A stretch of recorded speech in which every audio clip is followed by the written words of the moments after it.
Hi everybody, this is my first review and I'm Italian, so please excuse my English. So, this is the new Rolex Oyster Perpetual in the new case diameter of 39mm. It has just been released and it hit the authorized dealers quite recently. In fact, it has been available for just a couple weeks and initially just in the main cities and in the touristic destinations. So, about the watch. It comes in the usual Rolex green box with 13 links, this operational manual,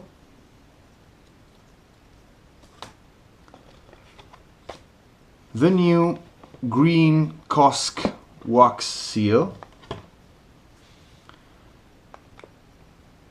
there it is, with a warranty now extended to 5 years.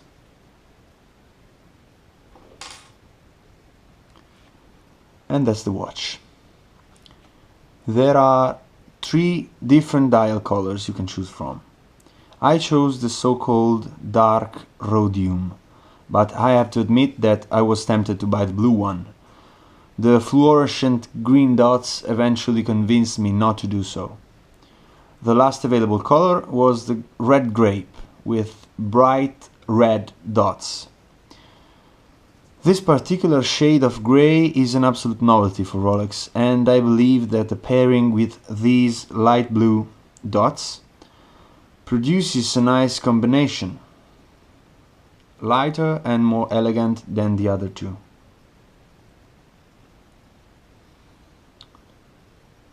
Keeping our focus on the dial, we can see that the baton indexes and the hands are all in white gold. The luminescent material is applied on the hour and minute hands and on the 3, 6 and 9 o'clock markers. The Soleil dial reflects light in a way that makes it appear almost black sometimes, like for example when it's particularly tilted, like this, or almost silver, depending on how the light hits it. Being honest, I was really afraid of the dots. They could have been a disaster and ruin everything, but fortunately they didn't. They are just a touch of color in a dial that otherwise could have looked flat and boring. And what's more important, that they represent a twist in the Rolex way of designing their timepieces.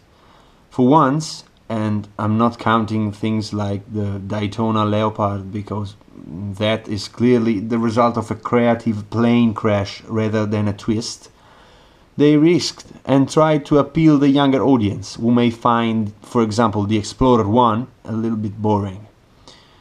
With the Explorer 1, this model shares not only the case, 39mm with twin lock, screw down crown and therefore 100 meters of water resistance, but also the movement, the Kosk certified, as with all Rolex movements, caliber 31-32 with the Parachrome blue hairspring and the Paraflex shock absorbing system.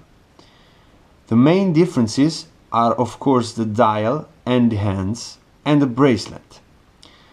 The Explorer 1 has the Oyster lock with Easy Link. This one has the simpler Oyster clasp.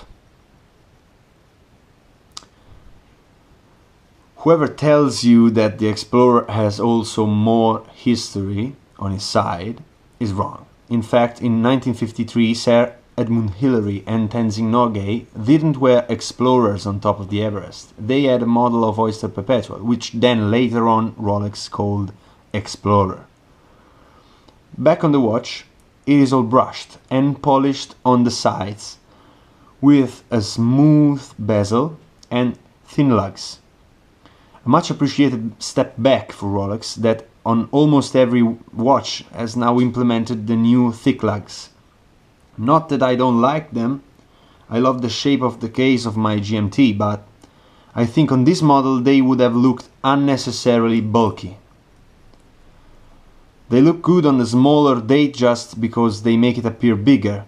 Here, with a 39mm case, they're really not needed. The bracelet is extremely comfortable, and even without the easy link, it can be set in 3 different positions.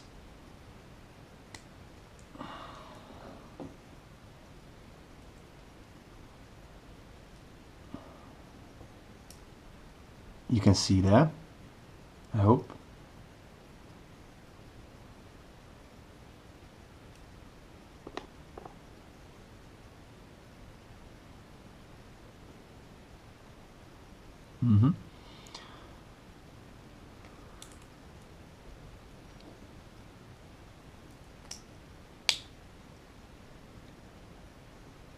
Being gold brushed, it shouldn't attract scratches like the Datejust or the GMT.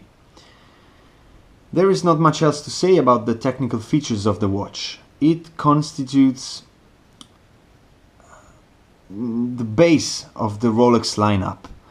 That said, it does feature all the things that made Rolex what Rolex is today: the first waterproof Oyster case, the first perpetual self-winding movement, and all the main latest Rolex innovations, such as the Paracon Blue Airspring or the Paraflex shock absorbing system. Leaving the specs aside, what I can say about the watch is that it is the perfect everyday watch, and you can wear it with a t-shirt or with a suit.